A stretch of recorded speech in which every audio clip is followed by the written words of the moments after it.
Hi guys, hope you guys are having a great day. I'm going to talk about a topic that I know a lot of Middle Eastern cultures can relate to this, and it could be a little obnoxious, it could be annoying, but my point of this is because I don't want girls and women to fall into this, this trap, the trap of feeling that once I reach a certain age, I'm never going to be married, I'm never going to be accepted, you're expired after a certain, a lot of times people told me after 25 you're expired, I'm like, excuse me, a lot of, it's just this cultural, there's a stigma, around Muslim women that you need to get married quick, let's go, hurry up. I'm like, why would I hurry up and just wind up with a person that I might not even really love long term? And well, you'll learn to love him. What? No, I don't want to learn to love somebody. Like, if I have a choice, we live in America, like there shouldn't be, this video in hopes it's gonna, I really hope that, globally we could, shift mindsets, shift ideologies that, control women in male dominated households or male dominated countries, that they basically are installing this mindset that, girls forced marriages obviously is a whole different topic, but, feeling that you need to rush marriage because you want to make your family happy, or you want to, after 25 you're expired, you're no good. I never understood that. And I'm grateful that I don't have, my parents started to be like that because, both my parents come from, my dad is from Egypt, Cairo, a place in Cairo. It's very, very old school mentality. My mom is from Alexandria. So, we were very cultured growing up. And that's why I always said, growing up, there was always this barrier. Like, we wanted to preserve our culture, our values, but at the same time, we're in America, so we have American friends, we have American not American jobs, but it's like the lifestyle. We sort of adjust. So how do we adjust while not losing, not losing touch of our, values as Muslims, values as Middle Eastern women, boys, guys? So there was always a challenge. And, and of course, it also stems from, misinterpretations of, Islam. At the end of the day, I see it like this. I don't think anybody's perfect. I'm not a hijabi. Am I a Muslim? Yes, I am. Do I, and I don't need to speak about this because I don't want this YouTube channel to be any religious, talk. We could touch briefly on the topics, but I don't want this to be like a religion. But my point is, because I've seen it a lot of times, well, you're not a real Muslima, and it stems from the misinterpretations of the Quran, and it becomes a real issue.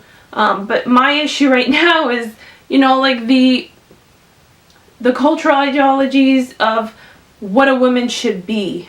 She should stay home, she should cook.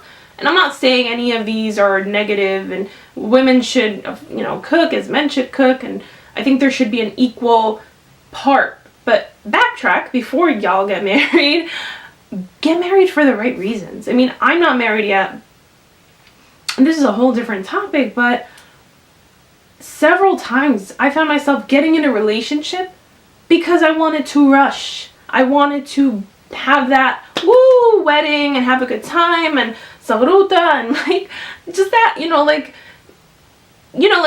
start, your mind starts getting trained and used to, and breathing, sleeping on this idea that this is how it should be. And that's why education is so important. And I'm not saying, and it's really hard. And even if you do have an education, you come home and you sit and you start listening to the community and what Arabs and Muslim girls think, it should be, and people asking you, why aren't you married? Are you okay? I'm like, no, are you okay? I'm okay. Are you okay? Like, why is this an issue? I'm not picky. I mean, I don't think I am, but seriously, I'm not picky. I think everybody has standards, you know, and I'm not saying I have high standards, but then I don't, you know, there's certain things that I won't settle for. And I don't, maybe I'll get into that later, and everybody has a preference, but you know, there's certain things that you'll never find perfection, but there's certain things that you have to hold true to your values and your morals, and don't, you know, you don't have to be apologetic for that. You know, the community or the aunts or the family who tell you nobody's gonna want you after 26, 25. And I'm looking at people who got married at 17, 18, and now they're not happy with their lives. And how do I know that?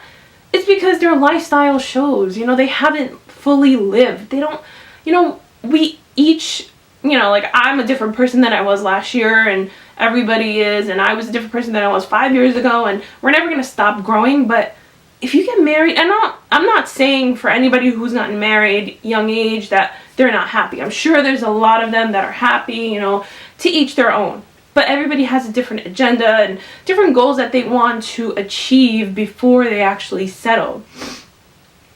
But personally, I think girls should find themselves. Like, find themselves, what I mean by that is, like, who are you? Like, find themselves. Like, what are you doing with your career? Like, have you established your career? And, you know, not necessarily, like, I'm not saying once you get married you have to have a set career, but you should have an idea of who you are.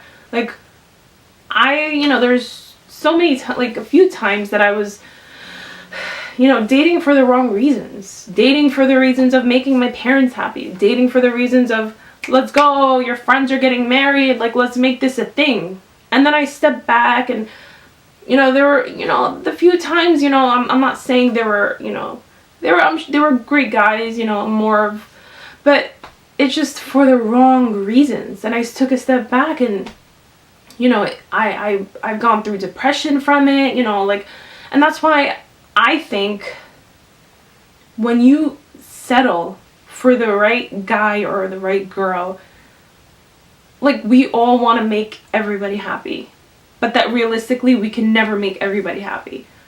At the end of the day, like, you're gonna have this person as a companion, like, for the rest of your life. Nobody else. Everybody at your wedding, you're gonna see once in a while. Doors shut, you and them together. You can learn to love them, but why would you want to do that? You know, like, there's certain things that you just need to be able to wake up every day and be like, this is the decision I don't regret, you know? Because a lot of times, you know, within the Middle Eastern and Muslim community, like, the talk is like, why are you married yet? Are you married yet? Like, ask me about my career. Like, you know, acknowledge that a little bit. And I just don't see, and I think the more we put pressure on girls, and the more we put pressure on women, and, you know, like, belittling their, you know, their achievement and surrounding their accomplishments based on whether or not they're married is just such a negative way to go about. You know, it's you're gonna force your kids subconsciously to go into marriage for the wrong reasons, and subconsciously go into life for, you know, the wrong job for the wrong reasons, just because you need to be able to sit with your, you know, you need to be able to go for what you want.